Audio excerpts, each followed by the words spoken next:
सदा ही जय। मियां साहब जय हो।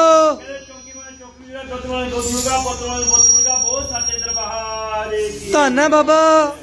कहते जो भी महामाई दरबार दे संगतां आईयां हैगियां चाहे कोई कण लैके आए या ना लैके आए हैगा कहते सब दे बेड़े पार होणगे। धन है बाबा। कहते बेड़े पार हो रहे होणगे जिन्हों सिद्धक भरोसा और विश्वास हैगा कहते ओदे भी सदा बेड़े पार होणगे।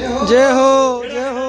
या झूठ तूफान या किसी कारण वास्ते आया हैगा उन्हें ना कोई बेड़े इत्थे पार हुंदे ना कोई होट किते हुंदे ना दरगाह दे विच हुंदे हैगे। जय हो। फिर मालिक ने हुक्म लाता हैगा कहते जिन्हें भी अज लंगर पानी चलाया हैगा महामाई दरबार दे विच कहते लंगर पानी दरगाह दे विच मंजूर हो गया हैगा कहते और जिन्हें भी लंगर चलाया हैगा ओदे दरगाह दे ढोल नगारे दे नाल पहुंच चुके हैगा मंजूर कर दिया रब ने। धन है बाबा। और फिर मालिक ये हुक्म दिंदा हैगा जिन्हें भी अज महामाई के दरबार दे विच हार सिंगार चुनिया माता दियां चढ़ाइयां हैगियां और कहते माता ने मंजूर कर लिए हैं। जय हो जय हो।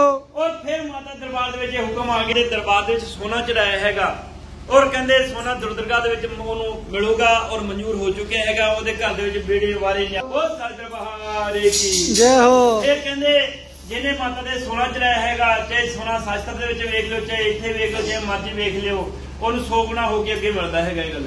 ਧੰਨੋ ਬਾਬਾ। ਬਹੁਤ ਸਾरे ਦਰਬਾਰ ਕੀ ਜੈ ਹੋ। ਲੈ ਬੇਟਾ ਨਾਮ ਬੋਲੋ।